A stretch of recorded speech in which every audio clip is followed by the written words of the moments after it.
What's happening, guys? So today I wanted to do a review to the Conjuring Last Rites, and I haven't done longer reviews like this in a while, but I thought today I had to do a longer review because I wanted to talk about this movie properly.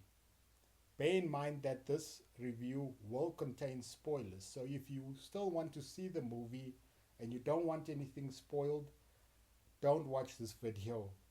But if you've seen the movie and you're coming here just because you wanted to hear my opinion, welcome. Welcome, guys.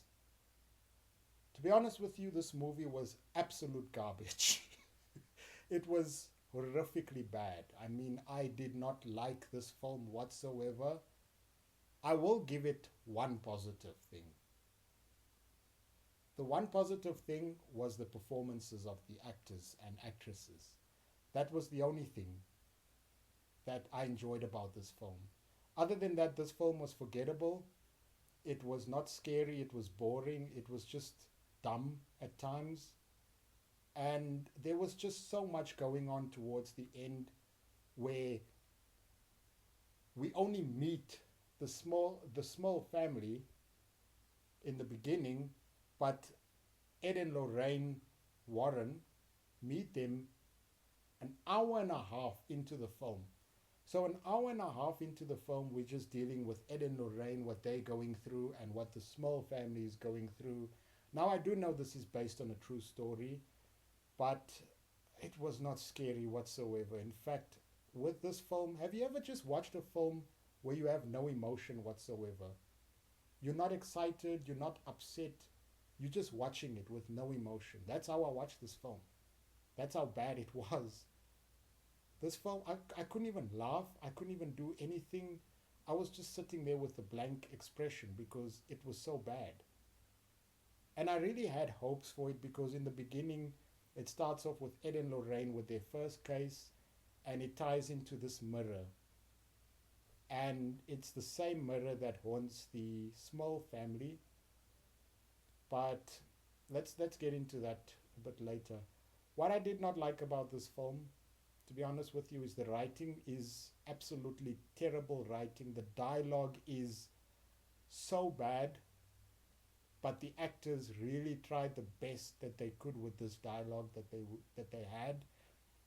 And this film was directed by Michael Chavez, who directed the third Conjuring film, which was also bad. He also directed The Nun 2, which was also bad. And he directed The Curse of La Llorona, which was extremely bad. Then we have Ian Goldberg, who was one of the writers of this film.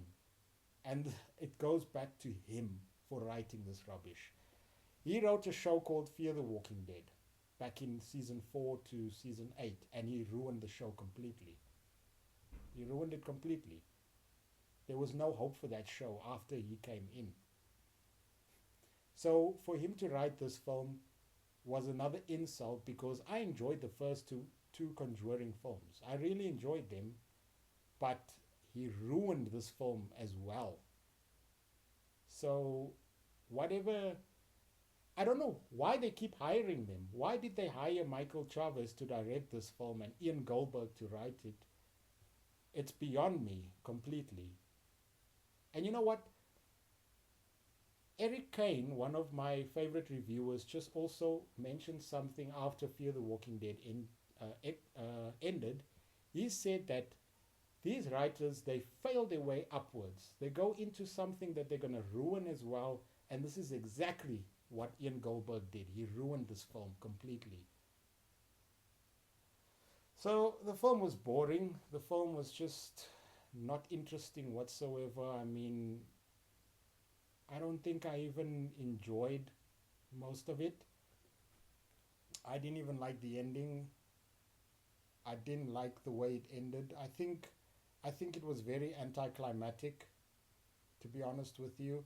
They do not even show the demon that controls the other three demons, the main demon.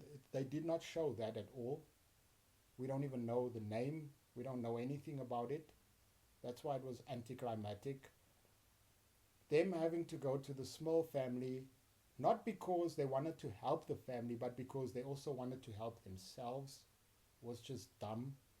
Father Gordon's death was just stupid as well, because they just made him end himself for no absolute reason whatsoever. Judy and her boyfriend's side story, Judy and Tony, was also nonsensical. I did not enjoy that at all. And the film just felt like it was a drag.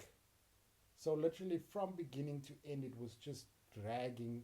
But when we get to the end, everything starts happening all at once. Just everything. You even like what's going on because everything is just going on all at once. There's no explanation to none of it at all. And yeah, so guys, this film was really terrible. I think this might have been, so far, we still have more films coming out, but so far, I haven't seen Weapons yet. But that's why I'm saying, so far, this might have been the worst horror movie of 2025, to be honest with you. It was so painful to watch.